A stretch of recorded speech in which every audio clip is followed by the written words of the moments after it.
rápidamente la que respecta a las intoxicaciones y a los envenenamientos, ¿no? Esto recordemos que nos puede suceder a cualquiera, ya que las intoxicaciones pues pueden deberse por consumir un alimento en mal estado, pueden deberse porque tomé un medicamento de más en una dosis que no era la correcta, puede suceder por muchas razones. Entonces, vamos a la siguiente.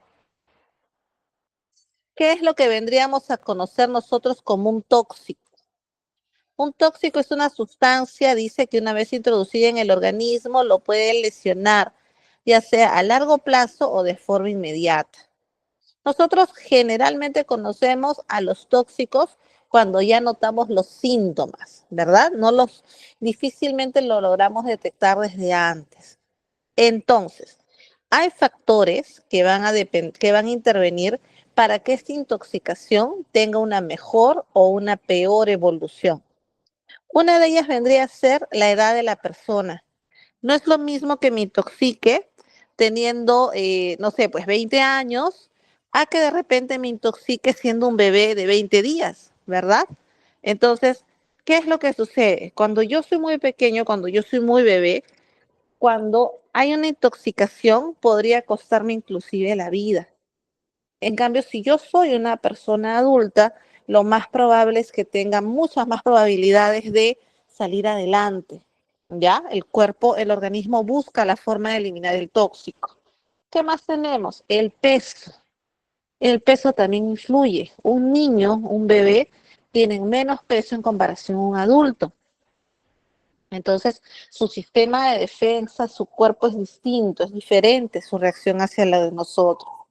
Tenemos también como parte de los factores que influyen a la existencia de enfermedades previas. Si yo soy hipertenso, si yo soy una persona diabética, ¿sí? Esto va a hacer que la evolución de mi enfermedad o de mi intoxicación pueda complicarse. Entonces, como ustedes pueden ver ahí, ¿no? Hay varios factores, inclusive lo último que nos dice, cómo he mezclado ese tóxico con otras sustancias. ¿Por qué? Porque cuando alguien se intoxica, probablemente ustedes hayan escuchado que les dan a beber leche, les dan a beber agua con sal. Yo he escuchado inclusive que les dan hasta agua jabonosa. Entonces, a las finales llego al hospital con una intoxicación, pero no sé si fue el medicamento, no sé si fue el alimento, no sé si fue el líquido que me dieron, no sé. Entonces, hay varios factores que van a influir y hay que tenerlos en cuenta. Vamos acá a la siguiente. A ver, ya está. Dentro de todas las vías en las cuales nosotros nos podemos intoxicar, que ahí ustedes ven, vía digestiva, vía cutánea, vía conjuntival, etcétera, dentro de todas, la principal es la vía digestiva. Esa es la principal. Generalmente nos intoxicamos por algún alimento o por algún medicamento que administramos de manera automedicándonos. Entonces, generalmente los signos y síntomas van por ese lado, van por la parte digestiva. Entonces, si van por esa área, ¿cómo serían las manifestaciones? ¿Qué vamos a encontrar? Náuseas, vómitos, diarreas, ¿sí? En algunos casos aparecen erupciones cutáneas, aparecen unas ronchas, ¿ya? Pero normalmente, como les repito, las intoxicaciones son de origen digestivo, normalmente. Ahora, en la siguiente, por favor. De acuerdo a este cuadrito, ya nos dice que el 90% de las intoxicaciones son voluntarias. Mira qué curioso, ¿no? Supuestamente, ¿no? Si yo sé que soy alérgica a algo, no debería consumirlo, pero hay personas que a pesar de todo lo hacen. Por ejemplo, yo soy alérgica a los mariscos. Yo sé que no debo consumir mariscos, pero como yo tengo el antojo, voy y me los como, pues. ¿Eso qué es lo que va a provocar? Va a provocar una reacción alérgica en mí terrible. Va a provocar una intoxicación que inclusive puede desencadenar en la muerte de la persona. ¿Ven? Entonces, como ustedes pueden observar ahí en esta imagen, el 90% de las intoxicaciones son de ese tipo. ¿Ya? Solamente el resto, el 10%, son accidentales. ¿Sí? Entonces, tener mucho cuidado porque la mayoría son producidas por accidentes domésticos, la gran mayoría de ellas. Muy bien, vamos a continuar. La siguiente, por favor. Gracias. Signos y síntomas, como ya les dije anteriormente, normalmente todos van de la mano de síntomas digestivos, ¿no? Como dolor y molestias abdominales, vómitos, náuseas, diarreas, fiebre. En algunos casos, como les mencionaba, las ronchitas empiezan a aparecer erupciones cutáneas. En casos ya más graves, donde ya ha habido una reacción anterior al tóxico, pero no hice caso, puede haber alteración de la conciencia, visión borrosa y convulsiones. Entonces, no nos arriesguemos. Muchas veces las personas saben que son alérgicas a ciertos componentes o a ciertos medicamentos o alimentos, pero a pesar de todo los consumen. No nos arriesguemos porque puede suceder lo peor, como ustedes están viendo aquí. Entonces, vamos a la siguiente. ¿Qué es lo que tenemos que hacer? Punto uno, como siempre les menciono, hacer mi entorno seguro. Yo debo tener la seguridad de que interviniendo no me voy a perjudicar, ¿no? No me voy a afectar. Entonces tengo que hacer que mi entorno sea el más seguro. Punto dos, avisar al teléfono de emergencia. Necesito activar el teléfono de emergencia siempre y cuando yo vea que la situación se va a complicar. Por ejemplo, es el caso de un niño muy chiquito, ¿ya? Que se ha intoxicado con un medicamento. ¿Eso yo lo voy a poder solucionar en casa? No, no lo voy a poder solucionar en casa. ¿Por qué? Porque estamos hablando de un pequeño, estamos hablando de un medicamento. Hay que ver la dosis, hay que ver cómo lo ha consumido, por qué vía. Sí, entonces hay que llamar al teléfono de emergencia si yo me doy cuenta que no voy a poder solucionar. ¿Qué más? Debo protegerme para evitar una autointoxicación. Siempre les he mencionado la importancia de utilizar guantes. Fundamental utilizar guantes porque yo también, si es que se trata de una sustancia que ha caído en la piel, podría intoxicarme. Ventilar el lugar, en el caso de que la intoxicación haya sido por disolventes hidrocarburos. Eliminar el riesgo o separar a la víctima del riesgo. Si ha sido por un líquido, quitarle toda la ropa. Si ha sido una intoxicación por una inhalación de gas, por ejemplo, tengo que sacarla del ambiente, ventilar el ambiente. Entonces, de acuerdo a lo que haya sucedido, yo tengo que ir actuando. Finalmente, tengo que asegurar la permeabilidad de las vías aéreas. ¿A qué me refiero con esto? Verificar que mi paciente esté respirando. Si mi paciente no respira, en cualquier momento puede entrar en paro. Y esto, pues, definitivamente es lo peor que me podría pasar. Vamos acá. Siguiente, por favor. A ver, gracias. Hay que identificar el tóxico, la cantidad y el tiempo que ha pasado. En el caso de identificar el tóxico, hay que ver con qué se ha intoxicado. ¿Fue un alimento, fue un medicamento, fue una fruta? ¿Y cuánto tiempo ha pasado? ¿Lo ha consumido recién? ¿Lo consumió hace una hora, hace 2 horas?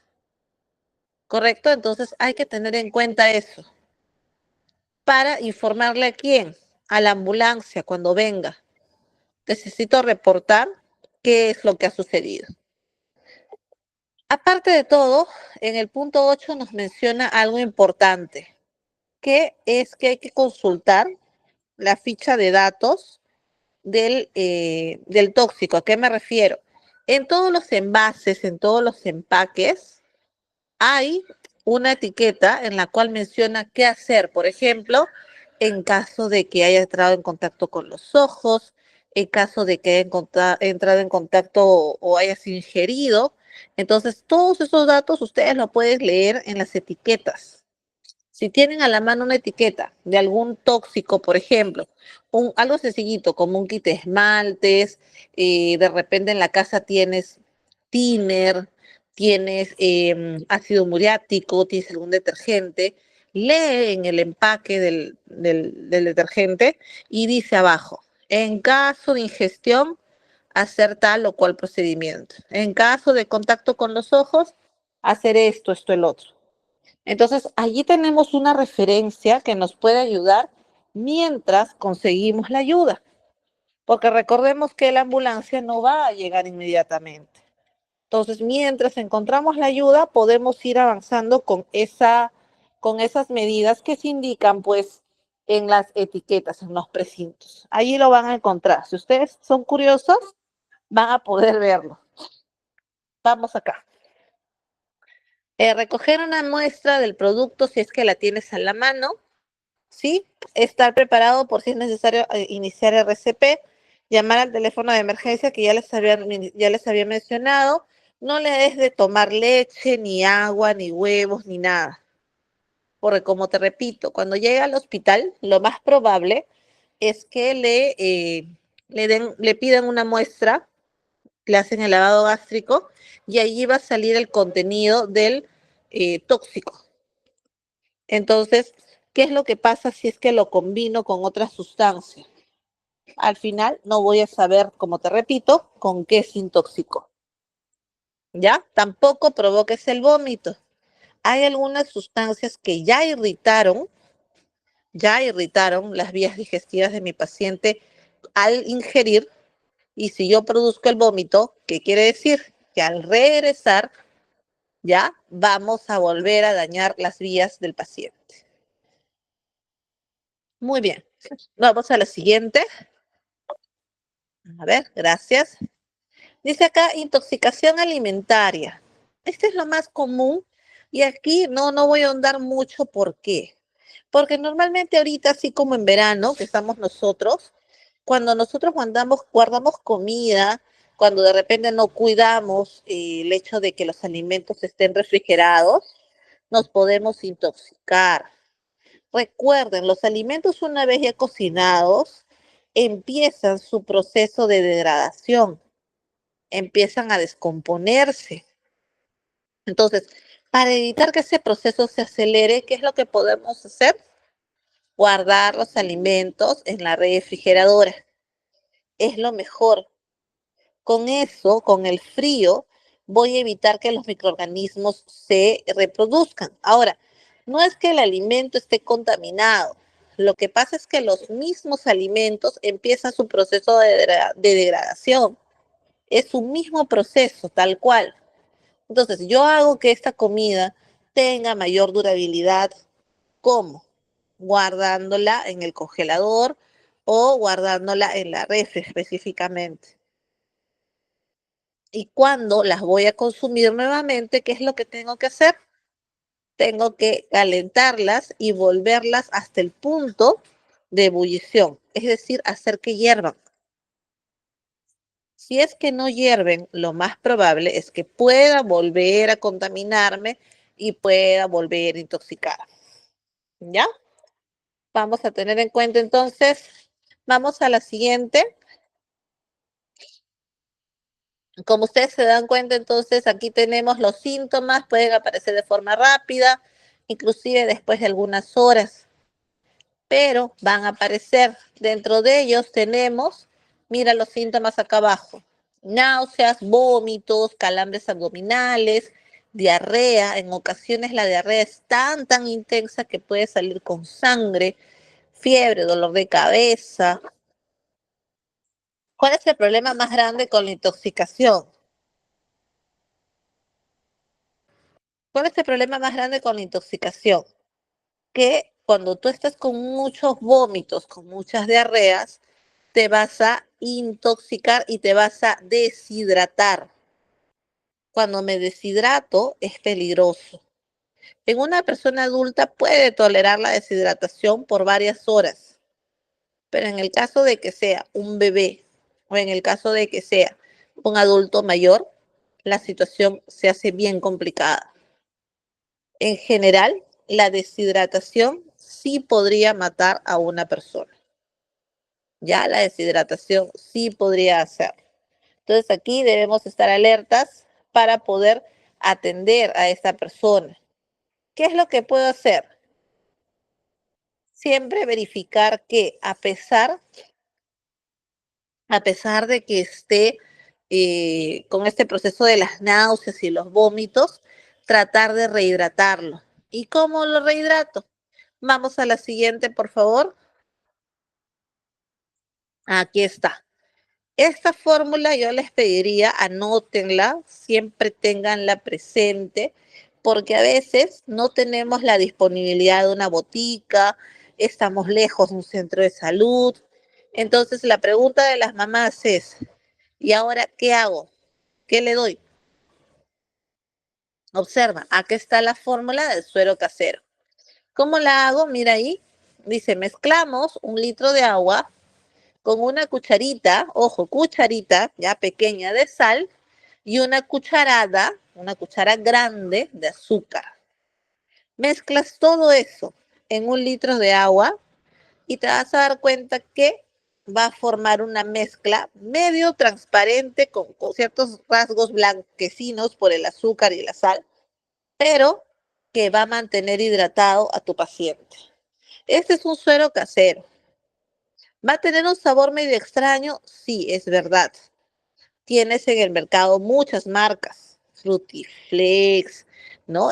Tienes varias marcas que vienen con sabor, que a fresita, que a anís, pero si no tienes a la mano una botica, no tienes dinero inclusive porque puede suceder, esta es una buena opción para mantener a la persona hidratada durante varias horas. ¿Qué hago en esas horas? Busco atención médica.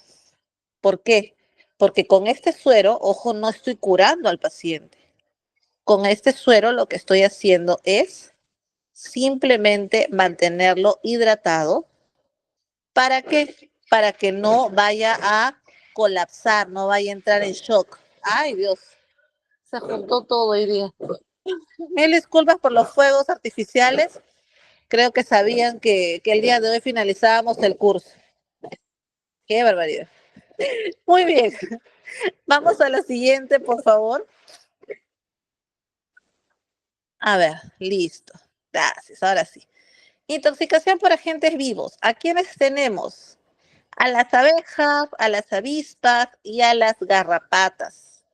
Todos estos señores muerden.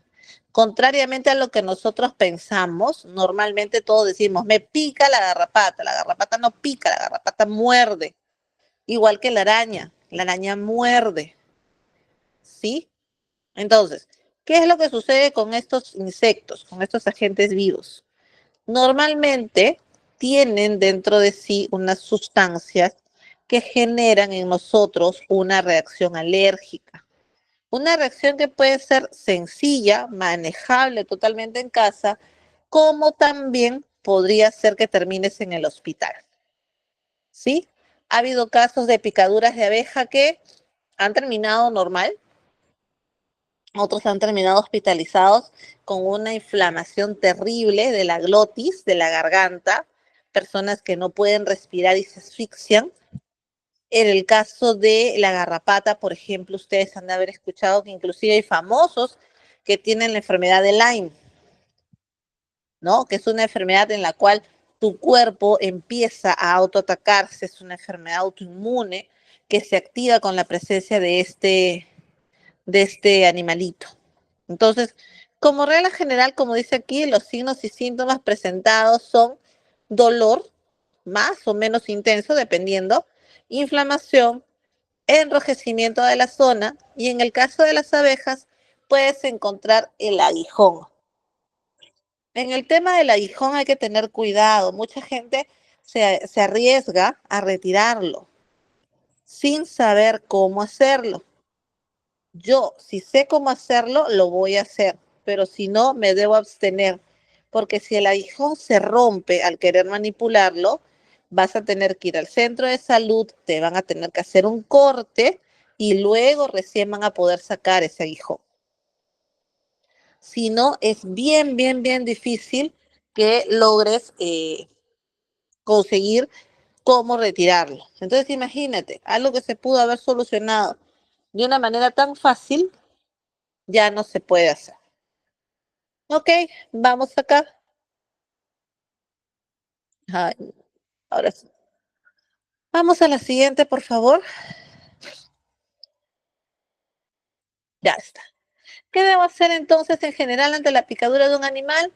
Limpiar la herida, como ya hemos visto, una herida en general. Aplicar compresas frías. Recuerden que el frío siempre nos va a ayudar con qué? Con el tema de la inflamación y el dolor.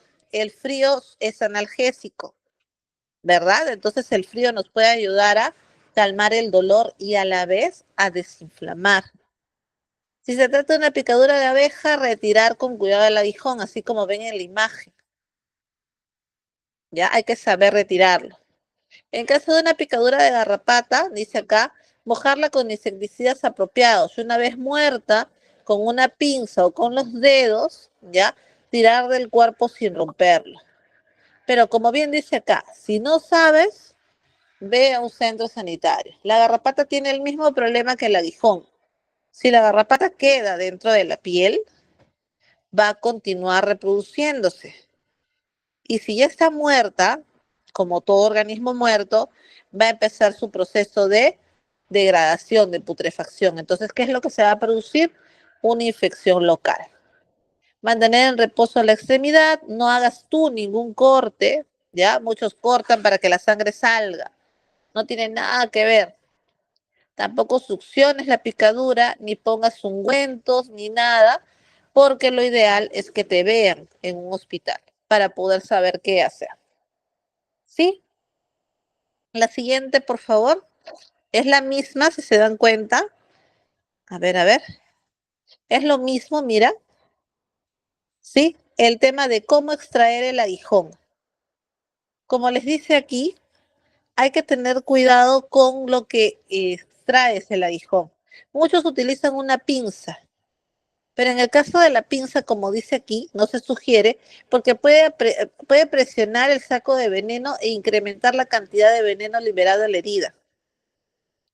Ya, entonces lo que tenemos que tratar de hacer es rasparlo con mucho cuidado, no jalarlo directamente, sino rasparlo. ¿Para qué? Para que pueda salir de manera completa sin romperlo. ¿Ya? No hagamos incisiones como hemos visto, no tampoco chupes el veneno, no lo succiones, no le pongas barro, saliva, pasta de dientes. Miren todos los implementos que las personas suelen ponerse para contrarrestar la picadura de una abeja o una avispa. Sí, miren ustedes todo lo que se hace.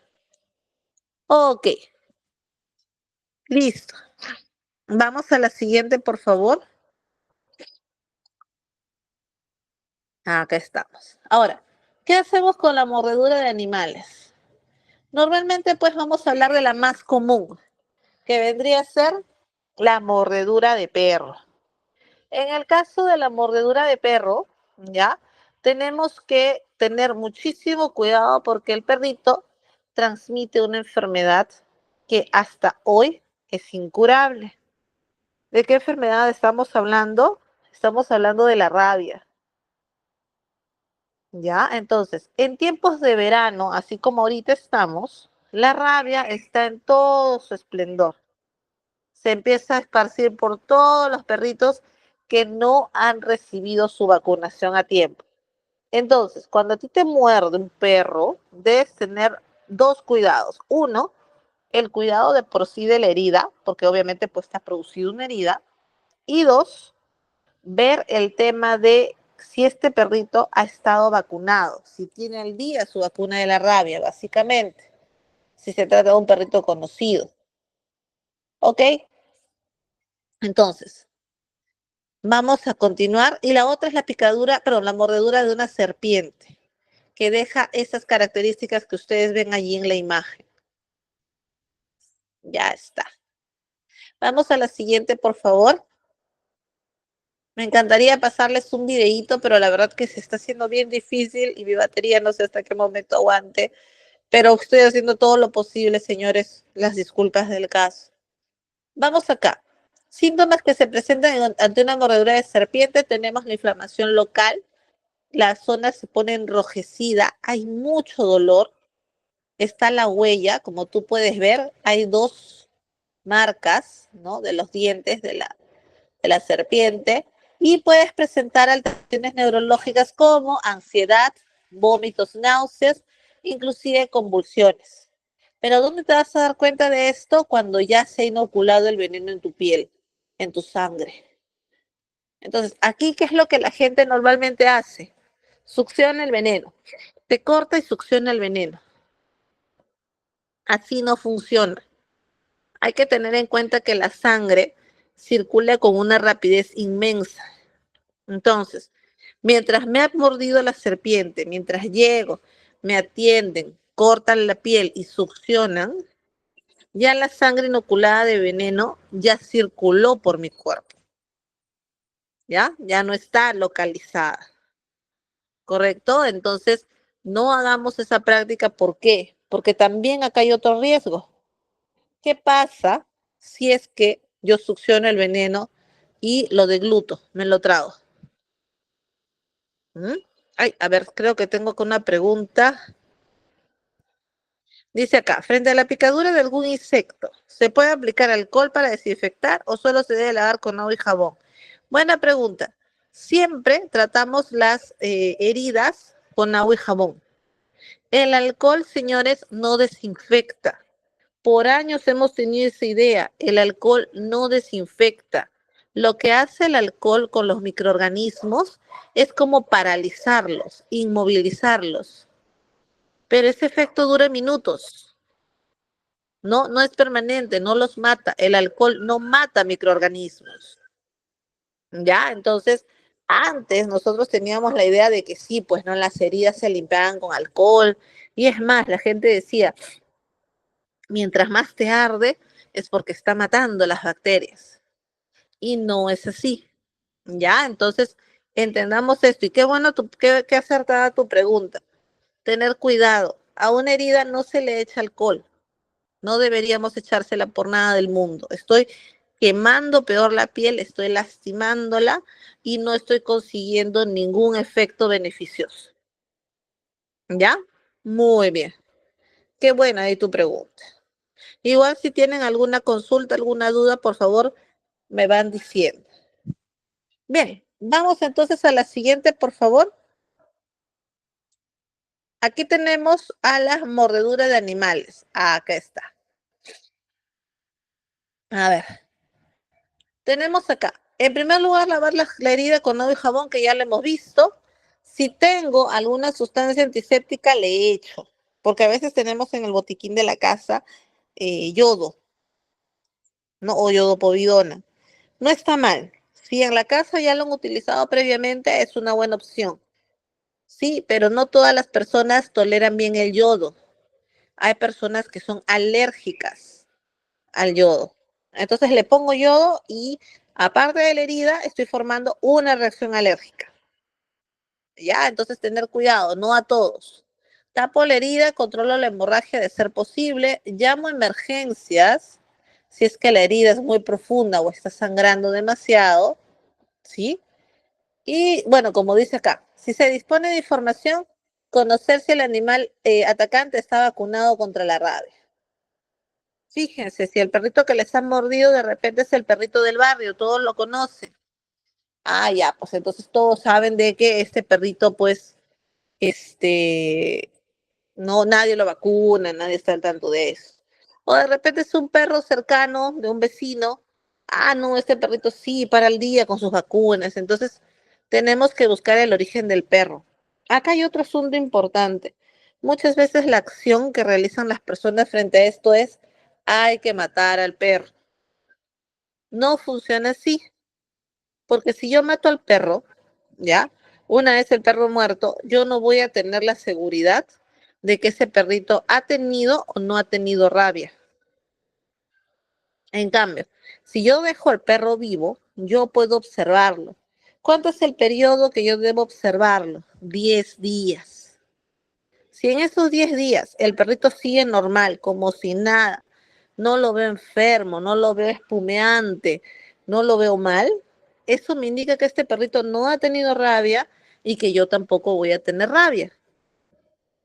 Pero si yo lo mato, ¿ya? ¿Qué es lo que va a pasar? Va a tener que pasar un tiempo en este servicio donde los llevan, tendrían que sacarle el cerebro, tendrían que estudiar el cerebro del perro. Y dime tú, ¿te van a entregar los resultados de ese estudio? No. Al final te quedas con la incertidumbre de no saber si pudiste o no contagiarte de la rabia. ¿Ya? Entonces, acá corrijamos eso. Por años se ha buscado al perro y se le mata y se le mata y se le mata. Y la idea no es esa. La idea es observarlo y ver si aparecen síntomas en esos 10 días. Si no aparece nada, todo va bien. Si el perro se muere, ahí sí preocúpate, porque lo más probable es que sí te haya contagiado la rabia. No se preocupen que si es que hubieran ustedes contraído la rabia, pero han ido al centro de salud, apenas ha sucedido esto y les han colocado la vacuna, ustedes tienen casi el 100% de posibilidades de no desarrollarla. Pero si el perro me muerde, yo nunca fui al centro de salud, nunca me vacunaron ni siquiera por precaución, sí corro peligro. ¿Ya? Entonces, por favor, tener muchísimo, muchísimo cuidado con este tema de las mordeduras de perro, que es tan común y ya no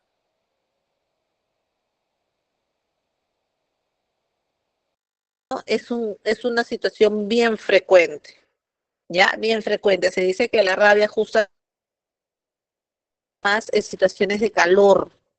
Entonces, el clima, así como lo tenemos ahorita, podría predisponer, como dice, tranquilizar a la víctima, trata de que no se mueva, inmoviliza la extremidad, lava con agua y jabón. Acá sí se sugiere que le apliques hielo, porque esta zona de la herida, de la mordedura, se inflama rápidamente. Ya es una inflamación muy dolorosa, entonces el hielo nos puede ayudar muchísimo. Llame a emergencias porque acá sí tú no vas a poder hacer nada, ¿sí? Y trasládalo inmediatamente. Como dice acá, no hagas ningún corte ni retardes la evacuación si es que no estás seguro si la serpiente era venenosa o no. Acá, a diferencia del perro, tú no te vas a poner a esperar. Tú ya tienes que actuar inmediatamente. ¿Sí? Ya estamos. Bien. Vamos a dejar el caso práctico de lado, por favor, para poder desarrollar el último tema. ¿Sí? Por favor, señorita, si puede compartir el manual 6, sería genial. Ay, Dios, no te me pierdas, ya estás. A ver, vamos a esperar un ratito. Mientras tanto, por favor, si tienen alguna pregunta, me dicen. ¿Tenemos alguna pregunta con las quemaduras, con lo que hemos visto de las intoxicaciones, con lo que hemos visto de las mordeduras? ¿Tenemos alguna pregunta? ¿Todo está claro?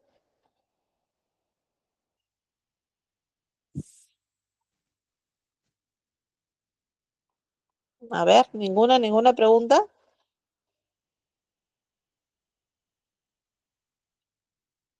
A ver, acá vamos a ver, acá hay una pregunta. Dice, la vacuna de la rabia solo se aplica cuando hay mordeduras previas e inmediatamente posterior a la mordedura o se puede llevar un control preventivo como son las vacunas de la hepatitis B. Buena pregunta, Cherry. La vacuna de la rabia es una vacuna para animales, ¿ya? Y para personas que trabajan con animales. Por ejemplo, si yo soy veterinario, sí debería tener vacuna de la rabia, pero para público en general no. Solamente me vacunan post mordedura, ¿sí? Post mordedura. No hay una vacunación previa, ya, salvo que tu profesión sea algo de riesgo, no sé, trabajas en el Parque de las Leyendas, eres veterinario o estás viviendo en una zona donde puedes ser atacado, ¿no? La parte de la selva de repente, ahí. Pero si estás en ciudad, si tu profesión no lo amerita, no te dan una vacunación preexposición. Dice acá Milagros, ¿por qué no deberíamos colocar barro en la picadura de abeja? Lo que pasa con el barro es que en sí es una sustancia contaminante, recuerda que contiene tierra. Entonces, es como que te estuviera echando pues tierra en una herida. Yo no sé si en esa tierra ha pasado un perrito de repente y ha orinado, se ha parado una mosca, ha habido excrementos, yo no sé qué ha habido en esa tierra.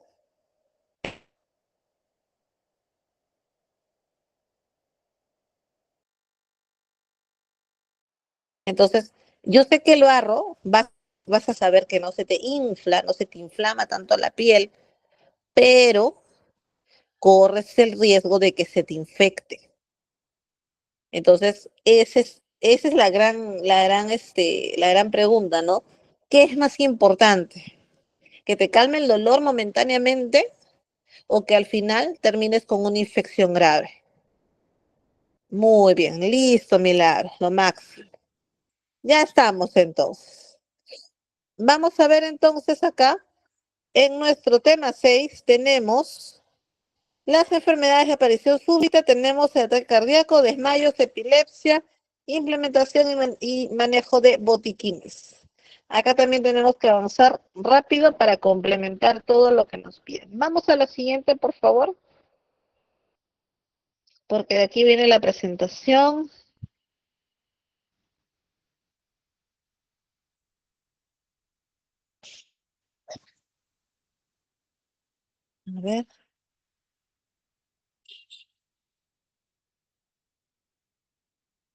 A a ver, señorita, por favor, vamos a la siguiente. Directamente al desarrollo del tema, que debe ser la diapositiva 3 o 4. Esa sí no la tengo descargada y no la puedo ver. A ver, vamos a esperar un momentito. Ya está. La siguiente. Alteraciones en la conciencia. Vamos a empezar con esto. ¿Por qué podemos? Recuerda, para hablar de la conciencia tenemos que hablar primero de nuestro sistema nervioso. Ya, nuestro cerebro, ahí está la PPT. Nuestro cerebro está comandado por un sistema nervioso que envía una reacción frente a un estímulo. Ejemplo, ¿ya? Yo me estoy quemando. Vamos a suponer que por descuidada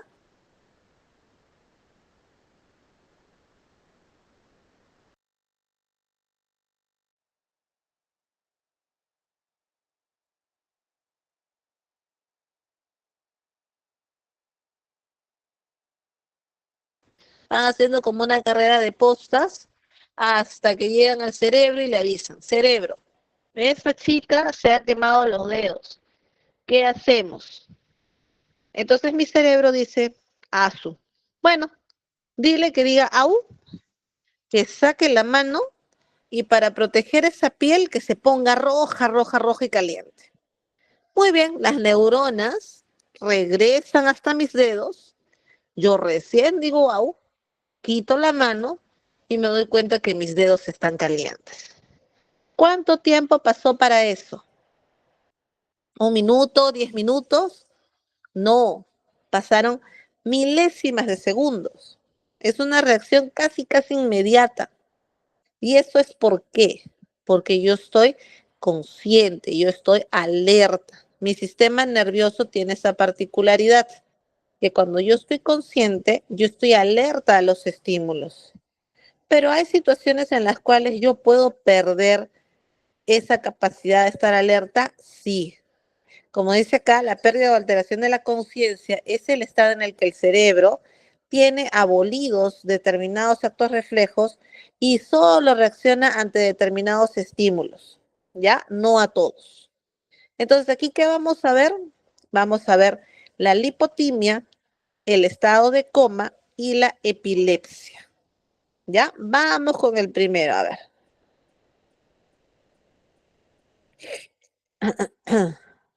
Ah, acá está, la lipotimia. Yo les explico rapidito. La lipotimia es ese estado en el cual yo siento que me voy a desmayar, pero no me desmayo. Quizás te ha pasado, ¿sabes dónde? Si eres de acá de Lima, te ha pasado en el metropolitano o en el tren. Así en verano, imagínate tomar el carro así lleno, lleno de gente, 1, 2 de la tarde. ¿Cómo vas en el carro? Medio atontado, inclusive algunas personas se duermen por el mismo calor, ¿verdad? Pero en alguna vez te debe haber sucedido que sientes como que te vas a desmayar, ¿no? Empiezas a ver negro, tienes visión borrosa, sientes que te duele la cabeza y sientes que ya te vas a caer al piso, pero no te caes. Esa es la lipotimia. Es un estado de pérdida parcial de la conciencia. ¿Ya? Pierdo la conciencia debido a qué? Debido a una disminución del riego sanguíneo cerebral, es decir, aporte de oxígeno. ¿Cuánto dura este suceso? Segundos. Ya no debe durar más, es un ratito, solo son segundos. Profesor, y si la persona está así y le dura 10 minutos, ahí sí tienes que llamar a la ambulancia, porque esto solamente debe durar segundos. Ya, y la persona reacciona y todo va bien. ¿Cuáles son las causas de la lipotimia? En primer lugar, emociones intensas. De miedo me puede pasar. Imagínate, no sé, ahora con esta ola delincuencial que tenemos, imagínate, veo a alguien que le disparan frente a mí. Me asusto y siento que me voy a caer. El calor o el ejercicio excesivo.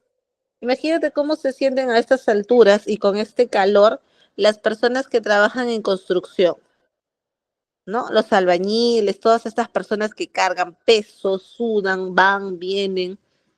Ellos pueden ser víctimas de la hipotimia. Así es.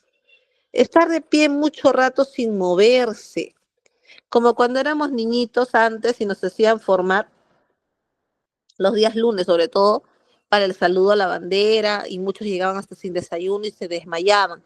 Esa era la lipotimia. Y también alteraciones de la presión arterial. ¿Sí? Entonces, por todas estas razones me puede pasar una lipotimia. La siguiente, por favor. A ver. Entonces, como te dije, ¿qué hacemos? Mira, primero los síntomas. Tengo sensación.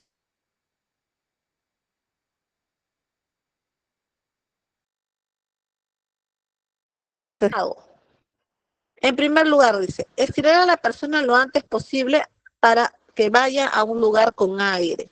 Si me sucede en el metropolitano, tienes que sacarme del bus,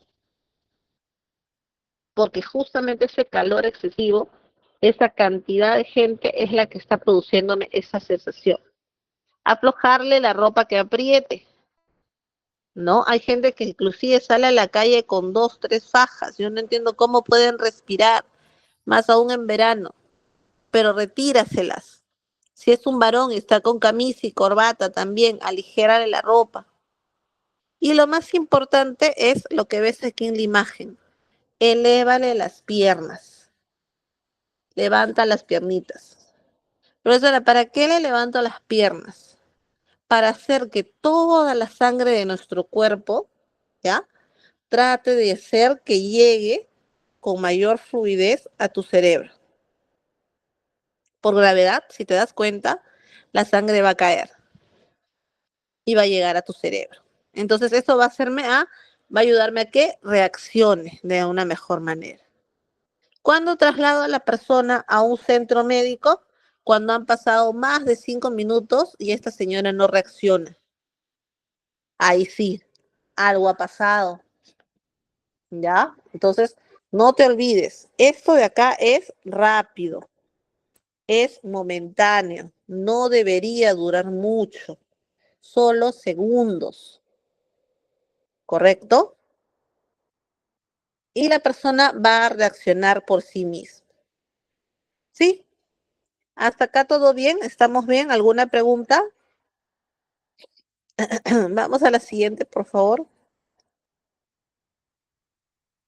Ya está. ¿Ninguna pregunta, nada? Ya. Ok. Vamos entonces al estado de coma. Acá en el estado de coma es otra historia, es distinta. Acá la persona pierde la conciencia, pero mira, de forma prolongada y profunda. Acá la persona, en una persona en estado de coma, puede reaccionar en una hora, en un día, en una semana, en un mes, en un año, o no reaccionar nunca. ¿Cuál es el problema con ella? Que su cerebro está funcionando, ¿ya? Pero no es capaz de emitir órdenes a su cuerpo. Por ende, su cuerpo es capaz de activar el cerebro. Entonces, esto también lo vas a conocer en algunos casos con el nombre de muerte cerebral. Mi cerebro ha perdido la capacidad de comandar mi cuerpo. Mis órganos van a seguir funcionando porque ellos no han sido afectados, pero mi cerebro sí. Y como resultado de ello, puedo estar en ese estado años. ¿Ok? ¿Por qué sucede el estado de coma? Por un traumatismo craneal, un golpe fuerte en la cabeza, por un exceso de ingesta de alcohol, fármacos o monóxido de carbono. También tiene un trasfondo de unas enfermedades metabólicas como las hepatopatías, la diabetes, el llamado coma diabético. También puede tener causas neurológicas como una epilepsia o una embolia o una hemorragia cerebral. Entonces se dan cuenta, este paciente ha perdido la conciencia por completo. Por más que yo haga lo que haga, este paciente no va a reaccionar. No hay reacción a los estímulos. ¿Sí? Vamos a la siguiente, por favor.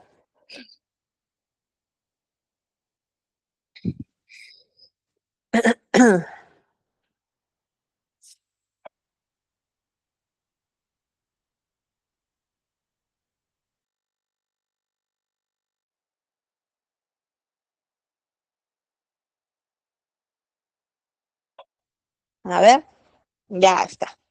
Entonces, mira, ¿cuáles son los síntomas más frecuentes? De hecho, la persona no reacciona, está totalmente inconsciente, pero respira y no te responde a ningún estímulo. ¿Qué tenemos que hacer? Aflojar la ropa, como en el caso anterior, tapar a la persona para que no pierda calor, porque acá el problema no es de calor, si te das cuenta, y colocar a la persona en posición lateral de seguridad. ¿Por qué es importante ponerla de lado? Porque de repente esta persona ha acabado de comer, ha sucedido este evento y como resultado de que no ha podido digerir sus alimentos, ¡pah!, vomita. Entonces, si la persona está boca arriba, ese vómito se lo puede aspirar y se asfixia y ahí sí se muere. Entonces, para evitar esa complicación, mejor la pongo de lado. ¿Sí? Aviso a los servicios sanitarios, evidentemente, y si es que la persona, yo me doy cuenta que está empezando a faltar del pulso y a faltar la respiración, ¿qué es lo que tengo que iniciar? ERCP, ¿verdad? Tengo que iniciar ERCP. Entonces, acá en el tema del estado de coma, señores, eh, el pronóstico es bien reservado. Va a depender muchísimo del origen del tratamiento que te sugiere el médico y de las posibilidades que tenga el paciente. Básicamente, ¿por qué? Va a depender de la edad, va a depender de los antecedentes patológicos que tenga. Mientras más enfermedades tenga, menos posibilidades. Y va a depender mucho de los recursos económicos de la familia. ¿Por qué? Porque mantener un paciente en estado de coma en un hospital no es posible. Normalmente estos pacientes se tienen que atender en clínicas.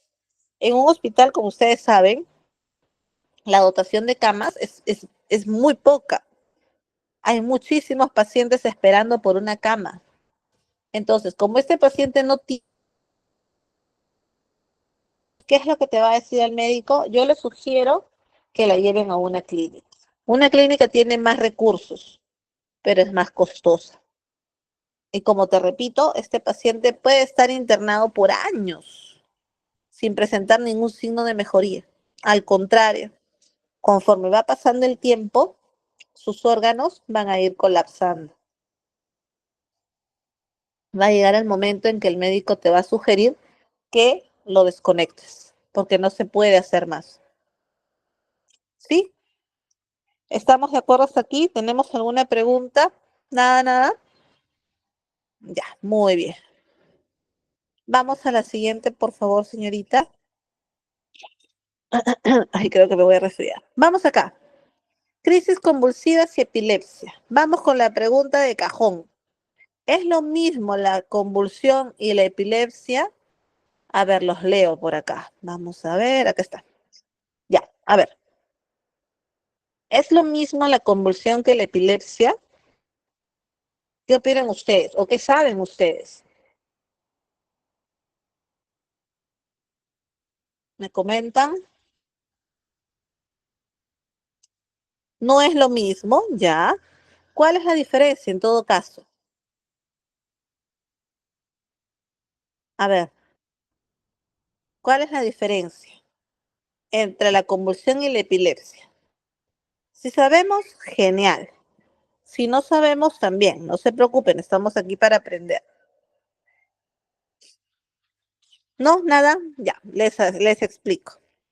Ahorita les voy a explicar el PPT, primero les voy explicando yo. Miren, la epilepsia es una enfermedad, ¿ya? Y como toda enfermedad, requiere de un tratamiento. En el caso de la epilepsia, más aún, es una enfermedad crónica. ¿Qué quiere decir? Que toda mi vida voy a tener que tomar medicamentos. ¿Y para qué tomo esos medicamentos? Para no convulsionar. ¿Qué es la convulsión? Es ese estado en el cual mi cerebro, ¿ya? Hace como una especie de cortocircuito, provocando en mis músculos movimientos involuntarios y una pérdida de la conciencia total. Entonces, como te dije, es distinto. Mira lo que dice aquí. La epilepsia es una enfermedad del sistema nervioso central que se caracteriza por crisis convulsivas. ¿Ya? La epilepsia entonces es la enfermedad. La convulsión es el movimiento. Mira aquí. Las convulsiones son contracciones bruscas, involuntarias y anormales de los músculos provocados por estímulos que tienen su origen en el sistema nervioso. ¿Ya? ¿Por qué la diferencia también? Porque yo puedo convulsionar por muchas razones. Por ejemplo, me caí de una altura considerable y me golpeé la cabeza. Convulsiono. ¿Por qué más puedo convulsionar? ¿Qué más han escuchado ustedes? Convulsiono también, ¿por qué? Porque tengo fiebre, sobre todo en los niños. Algunos niños, así es, algunos niños convulsionan por fiebre. ¿Qué más? Otras mamitas durante el embarazo les da hipertensión, entonces les da eclampsia. ¿Qué sucede? Convulsionan. Pero te das cuenta que esa convulsión no es crónica. Por ejemplo, en el caso que nos dice Rosa. Rosa dice por fiebre. Entonces, si yo convulsiono, quitas la fiebre y ya no vuelvo a convulsionar. En cambio, si yo sufro de epilepsia, voy a convulsionar con fiebre, sin fiebre, con una caída, sin una caída, como sea. ¿Entendimos la diferencia entonces entre la epilepsia y la convulsión? Me dicen para tener la seguridad. ¿Sí? ¿Entendimos la diferencia entre convulsión y epilepsia? Sí, nos dice Rosa. Ya. Muy bien, participen, señores. El hecho de que estemos en esta situación así compartiendo no quiere decir que no van a participar, ¿ah? Participen, todavía nos quedan algunos minutos. A ver, ya. Entonces todavía no hay ninguna pregunta. Vamos por acá. A ver. Vamos a continuar entonces la siguiente, por favor. A ver, a ver.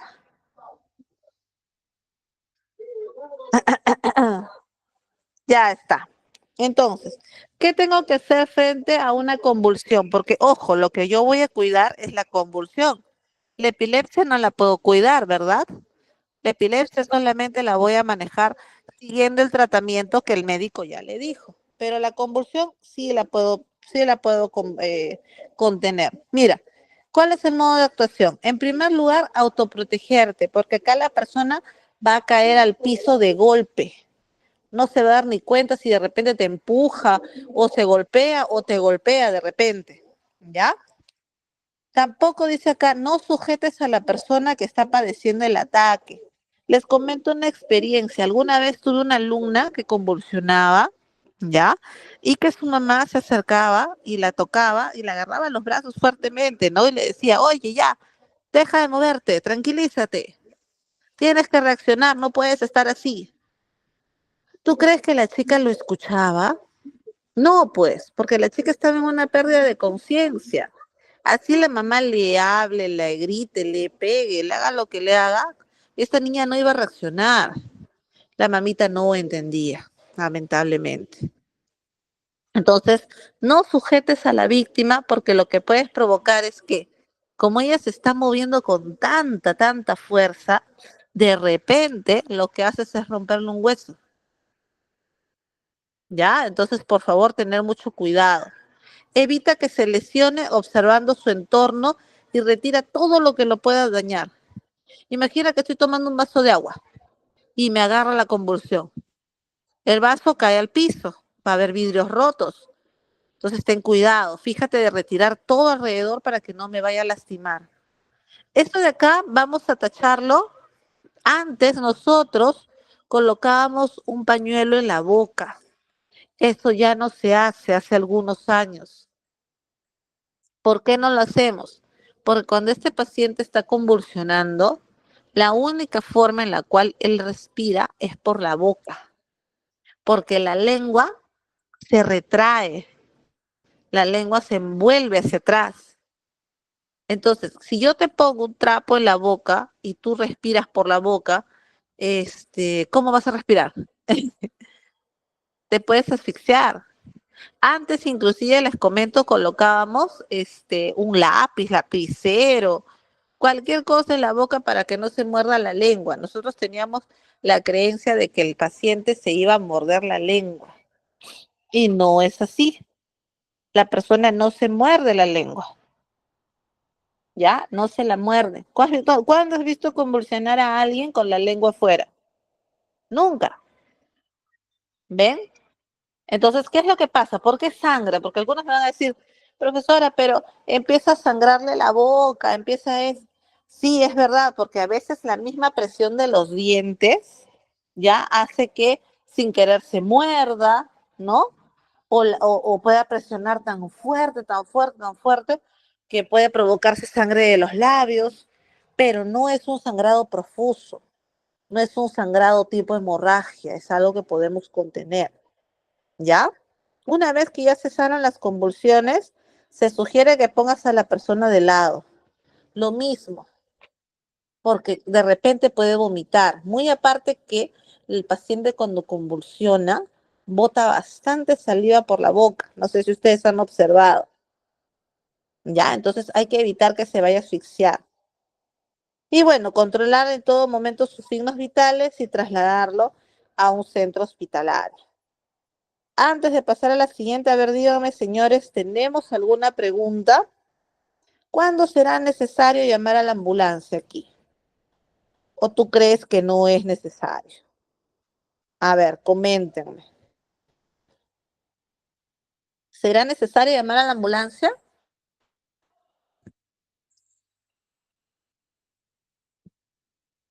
Sí, no. A ver. Uy, no, creo que no están ustedes en línea. ¿Qué ha pasado? ¿Cómo es posible? Acá la señorita y yo estamos haciendo nuestro esfuerzo. Sí, dice ya. Muy bien, Rosa. Te comento. La ambulancia no va a venir por un paciente que está convulsionando. Suena feo, ¿ya? Pero es verdad. La ambulancia no va a venir por un paciente que está convulsionando. Solamente va a venir si es que este señor tiene más de 5 minutos convulsionando o ya ha convulsionado muchas veces seguidas. ¿Ya? Convulsiona, vamos a poner 10 segundos, para, y otra vez, y para, y otra vez. Eso no es normal. Una convulsión suele ser un episodio, nada más. ¿Ya? Entonces, si yo veo que la persona ya está convulsionando varias veces, ¿qué es lo que tengo que hacer? Ahí sí ya tengo que llamar a la ambulancia. ¿Ok? Ya está. ¿En qué casos más? De repente si la víctima está embarazada, imagínate, ¿no? Estoy embarazada, tengo mi pancita, ¿no? Y me ves convulsionando. Ahí también tienes que llamar a la ambulancia. No soy una paciente eh, normal, ¿no? Sino en este caso soy una paciente de riesgo. Muy bien. ¿Está todo claro hasta aquí? Por favor, me dicen. ¿Sí? ¿Todo claro?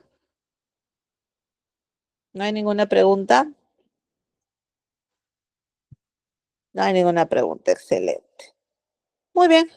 Vamos entonces a la siguiente ya para ir terminando, por favor.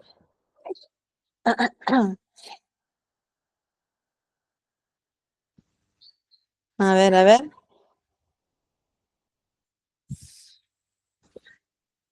No se asusten mientras nos van compartiendo la pantalla, no se asusten si es que ustedes ven que la gente alrededor empieza a gritar, pero no vas a hacer nada, pero ayúdalo, agárralo, pero masajéalo, pero dale agua, pero haz esto. No, señores, no se hace nada. Tú tienes que dejar que la persona convulsione naturalmente, obviamente cuidando de que no se vaya a lastimar, pero nada más. No puedes hacer nada más. No debes, en todo caso, hacer nada más. ¿Sí? Ya está. Muy bien. Vamos a la siguiente. Mira, esto es muy similar a lo que hemos visto en la primera parte y tiene que ver. Uy, ¿se cerró? A ver un ratito.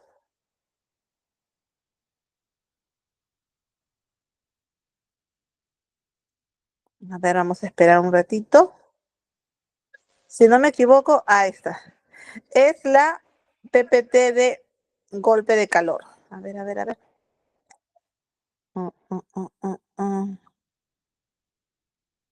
Sí. Un favor, señorita, lo que pasa es que no lo ha puesto como para que usted se centre, sino que se ve chiquitito y no me permite leer. A ver, a ver. Ah, ya le pude fijar. Listo, ya lo hice. Ya está. Ahora sí. Insolación o golpe de calor. ¿Ya? Aquí, por ejemplo, también es muy similar a la lipotimia, señores. La única diferencia es lo siguiente. En la lipotimia, como te dije, es cuando has estado expuesto mucho tiempo, ¿ya? Mucho tiempo a una sensación de calor inmensa, como te ponía el ejemplo del metropolitano, ¿ya? Pero, pero, en el golpe de calor, tal cual como lo dice su nombre, es cuando yo cambio de temperatura de golpe, de porrazo. Les pongo un ejemplo, y probablemente a ustedes les ha pasado. Ahorita vamos a suponer que está haciendo un calor increíble, me voy al banco, ¿ya? En el banco, generalmente aire acondicionado, uy, qué rico. Me siento fresquita, lo máximo. Hago mis trámites, me demoro de repente media hora, una hora, yo ya estoy fresquita. Pero apenas abro la puerta del banco y salgo nuevamente, ¿qué es lo que voy a sentir? Ese bochorno, ¿no? Ese calor inmenso. En algunas personas, ¿ya? Es fácil adaptarse a este cambio de temperatura, pero algunas otras no. Entonces, ese golpe de calor, así, ¿qué es lo que va a producirme en mí? Va a producir que mi temperatura cambie de porrazo, cambie de golpe y me afecte. No le di tiempo a mi cuerpo de temperarse, no, de frente. Entonces, ¿qué puede pasar aquí? Dice que es la situación provocada por un calentamiento del organismo en un periodo breve de tiempo. Este se calienta debido generalmente a episodios de calor, ¿ya? Sobreesfuerzos y también debido al consumo de drogas, como por ejemplo el éxtasis. Muchas veces este golpe de calor le sigue la deshidratación, entonces también tener cuidado con esto. Vamos a la siguiente, por favor. A ver,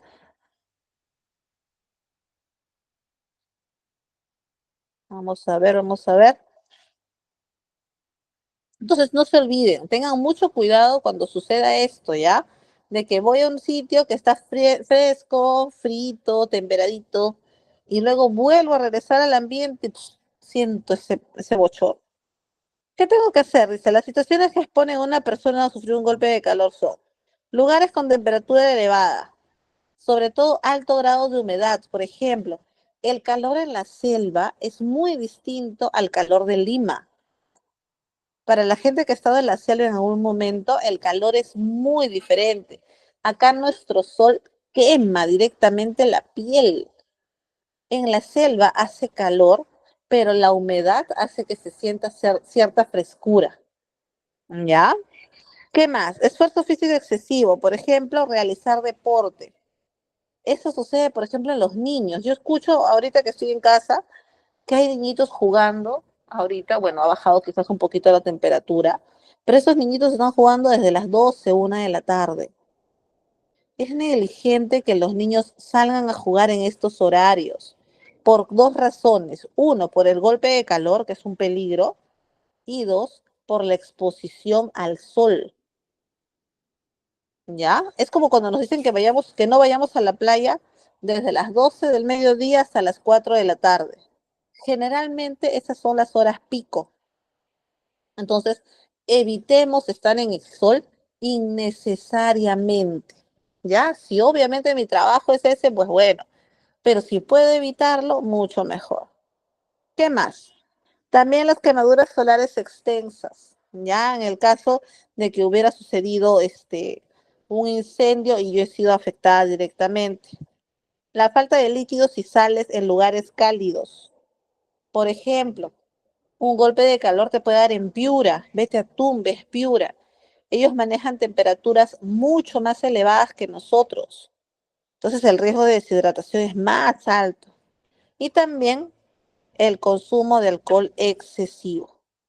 ¿Sí? Entonces, todas estas situaciones nos exponen a un golpe de calor. Vamos a la siguiente, por favor.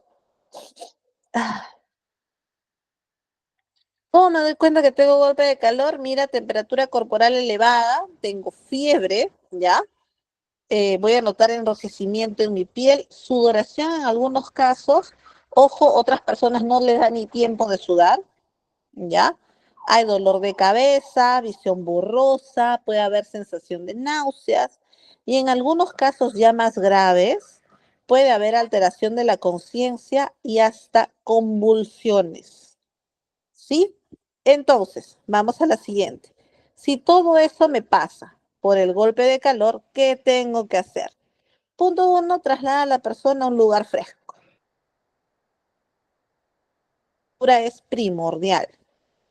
Si puedes ayudarla refrescando su cuerpo con compresas mojadas, excelente, ¿ya?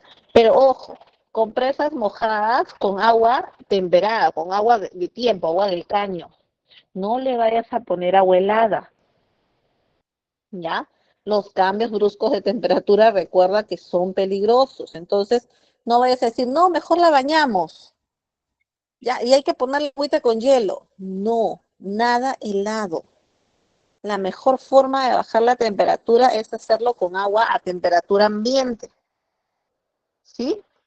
¿Qué más dice?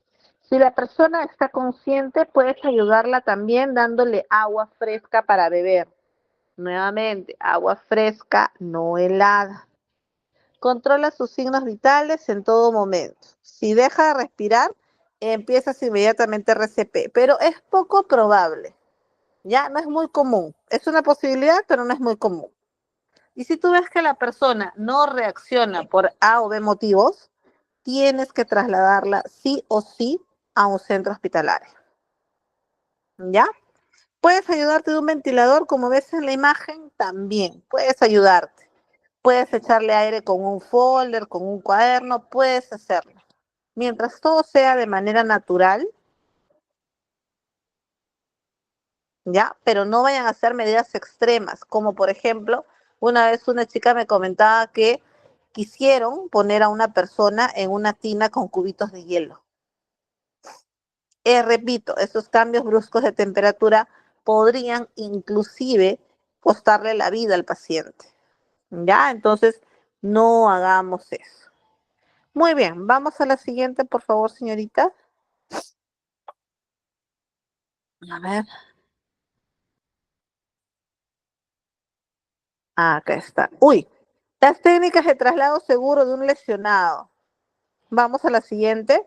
Miren, cuando yo tengo ya una persona que ya sé que la ambulancia no va a llegar, por ejemplo, estoy en una zona de provincia muy alejada, donde tengo que irme 3 horas en carro, 2 horas en burro, 2 horas en canoa de repente, yo sé que la ambulancia no va a llegar. Lamentablemente hay que ser sinceros, no va a llegar. Entonces, ¿qué tenemos que hacer? Tenemos que buscar la mejor forma de trasladar a este paciente. Pero ojo, solo si es que fuera necesario, ¿ya? No la traslado si es que puede esperar. Entonces acá tenemos, dice, los principios básicos de socorrismo es no empeorar el estado de la víctima, como ya les dije. Para ello hay que tener en cuenta lo siguiente. Si la víctima está en un sitio seguro, no la movemos. Si es necesario moverla, hay que proteger ¿qué cosa? Su columna, ¿sí? Si la víctima respira pero está inconsciente, la ponemos en posición lateral de seguridad y la vamos a estar cambiando de lado cada media hora, así mismo como le voy controlando sus signos vitales. Entonces, hay varias técnicas. Para esto yo tenía un videíto que me hubiera encantado compartirles, ¿ya? Pero si ustedes buscan en YouTube, van a encontrar métodos de traslado diversos. Sí, diversos, diversos, diversos. Pasamos a la siguiente, por favor. Esta parte va a ser bien rapidita. Muchas gracias. Miren, si yo estoy solo, la única forma que me queda es arrastrar a la persona. Observa, en la primera imagen de la izquierda, ¿ya? Me agacho, sujeto sus hombros y la levanto. Y así la arrastro. En el segundo caso, mira, cojo de repente su pantalón, viendo que también sea resistente, y de ahí la arrastro. Y en el tercero, si la víctima puede, ya, si está consciente y puede ayudarme, le pido que se cuelgue de mi cuello y yo gateando la puedo trasladar. Ojo, todo esto funciona siempre y cuando el piso sea liso, pues. Si es una zona rocosa, una zona de trocha, imagínate cómo voy a arrastrar allá a la víctima. En vez de arrastrarla, la voy a perjudicar. Entonces, tener mucho cuidado. Vamos al siguiente. Este es el método del bombero. Miren, este método requiere mucha práctica, ¿ya? Porque consiste en que voy a levantar a la persona inconsciente con un brazo y la voy a llevar colgando, así como tú estás viendo en la imagen. ¿Ya? Es una técnica muy, muy efectiva, muy, muy buena, pero requiere de mucha práctica. No cualquiera lo puede hacer, definitivamente. ¿Ya? Entonces ese es el método del bombero. Vamos a la siguiente. Cuando hay dos personas, puedo utilizar, mira, este método de la silla. ¿Qué es lo que hago? Voy a entrecruzar mis manos con la persona que tengo al frente y voy a pedirle al paciente que se siente ahí en. Esto obviamente funciona siempre y cuando la persona esté consciente, porque imagínate que esté inconsciente, la siento y se me desmaya y se va para atrás, ¿verdad? Entonces, esto va a funcionar siempre y cuando la persona esté consciente. Y bueno, seamos dos. Vamos al siguiente. A ver, un segundito.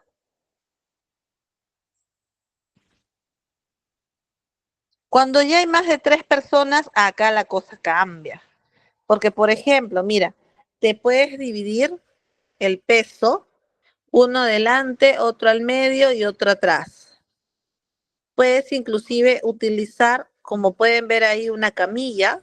Existe la camilla que ustedes han de haber visto en el ingreso de sus trabajos. Las camillas esas amarillas o naranjas, que se llaman férula espinal larga. Esas camillas están adecuadas para sostener al paciente y trasladarlo. Aguantan hasta más de 100 kilos, algunas hasta 125, otras hasta 175 kilos. Imagínate, ¿sí? Entonces, ¿qué sucede? Cuando yo ya tengo 3 personas, yo puedo equilibrar el peso. Lo único que sí les pido, por favor, es que de los 3, uno se haga responsable, uno, ¿ok? Y sea el que lidere la situación. Generalmente esto lo hacemos en 3 tiempos. Contamos 1, 2, 3 y levantamos. 1, 2, 3 y bajamos. Porque como está el paciente sobre una superficie, si no nos comunicamos entre sí, este paciente se puede caer y genera pues mayor complicación. ¿Verdad? A ver, continuamos por favor.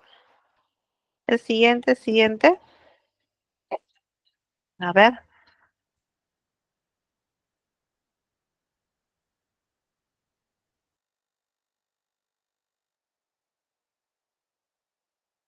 trasladarlo pegadito a tu cuerpo, ¿ya? Igual no se preocupen, yo voy a tratar de hacerles llegar el link de los videitos para que ustedes los puedan observar.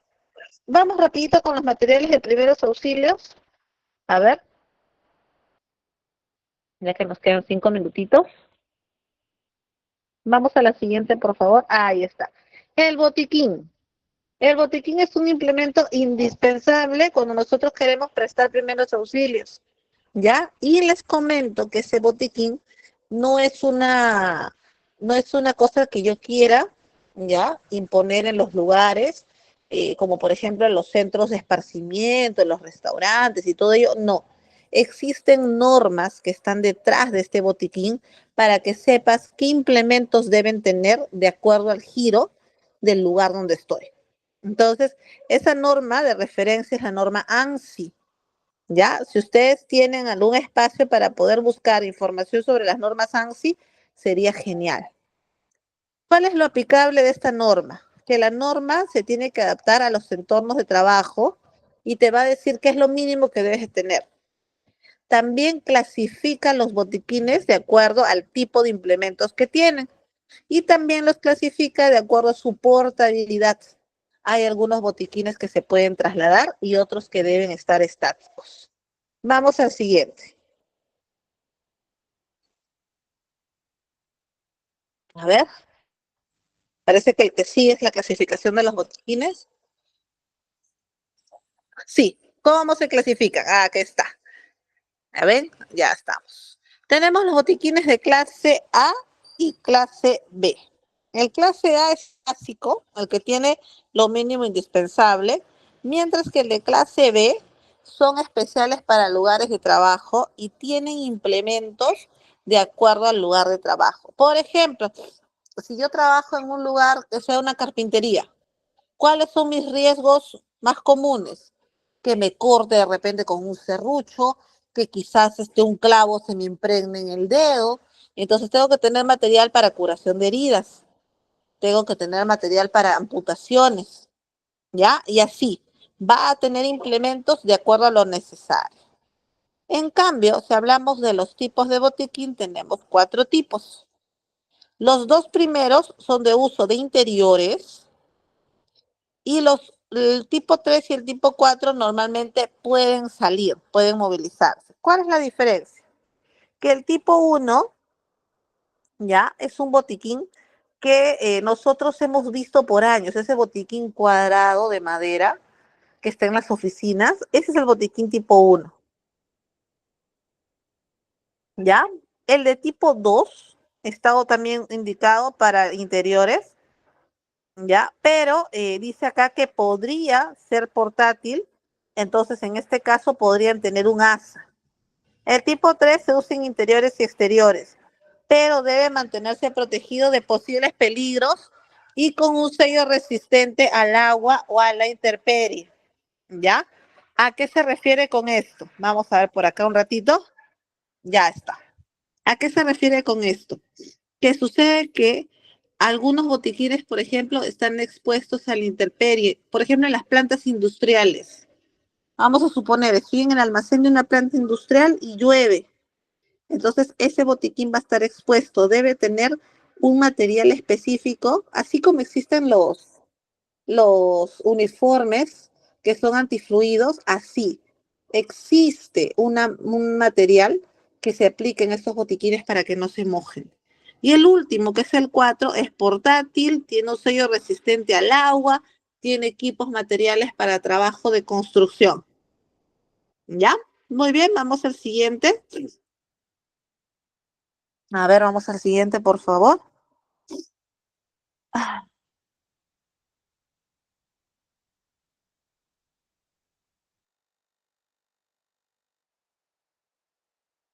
están los tres,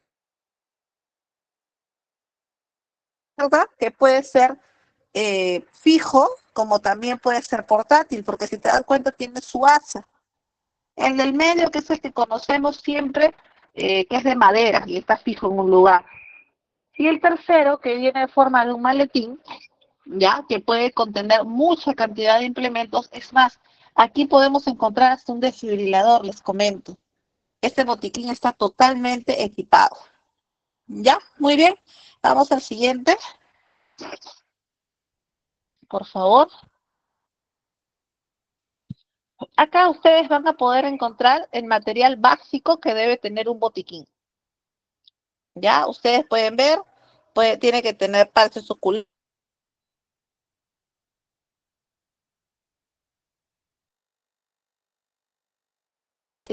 dependiendo del lugar donde se esté dando la situación de emergencia. Vamos a seguir. A ver, vamos al siguiente, por favor.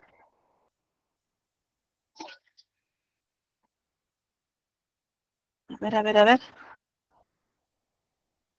Lo que continúa, si no me equivoco, es acerca de la mochila de emergencia. Miren, en relación a esto, lo que les quiero decir es lo siguiente. Nosotros vivimos en un país altamente sísmico y en algún momento va a haber un sismo de gran magnitud. Entonces, lo que nosotros pretendemos con esto es que ustedes estén preparados. Si ustedes revisan su material, ¿ya? En este siguiente PPT nos habla de qué equipos debemos tener dentro de la mochila de emergencia. Que esta mochila de emergencia no debe exceder los 8 kilos, que esta mochila de emergencia debe estar estratégicamente ubicada para que sea accesible en caso de que yo tenga que salir corriendo, pues no, frente a una emergencia. Nos habla de que esta mochila de emergencia debe contener alimentos no perecibles, debe tener agua, que debes tener dinero en efectivo. Imagínate, en ese rato no vas a estar haciendo ya peniplín, ¿no? Y todos esos implementos. Si ustedes quieren reforzar mucho más, pueden entrar a la página de Defensa Civil, donde les da detalladísimo qué debe tener una mochila de emergencia de acuerdo a las características de los miembros de la casa. ¿Sí? Muy bien. Señorita, no se preocupe, ya avanzamos toda esa parte, porque lo que venía justamente les decía era lo del equipo de la mochila de emergencia, que ya les explico,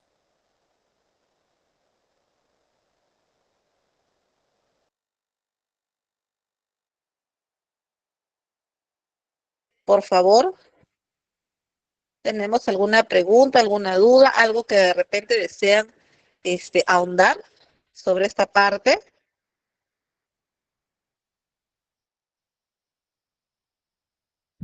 ¿No? ¿Ninguna? ¿Ninguna? Ok. Bien, si no tenemos entonces ninguna pregunta, yo les agradezco muchísimo, ¿ya? Todo el tiempo, todo el esfuerzo que ustedes se han tomado en participar en estos grupos. Ahí está justo, miren lo de la mochila de emergencia que les decía, ¿ya? Les agradezco muchísimo su tiempo, les agradezco mucho su participación. Ha sido un grupo muy activo. El día de hoy, bueno, Las condiciones no se han prestado, pero he hecho todo lo posible para que mi batería del celular dure al máximo y pueda terminar con ustedes de la mejor manera. Nunca me ha pasado esto, pero bueno, supongo que algún día me tenía que pasar. Muchísimas gracias también a nuestra coordinadora que nos ha ayudado un montón con las PPTs. Y bueno, espero encontrármelos en algún otro momento, en algún otro curso. Muchísimas gracias y espero que el contenido haya sido claro para ustedes y sobre todo puedan brindar una ayuda de primeros auxilios en caso se requiera. Sí, muchísimas gracias entonces.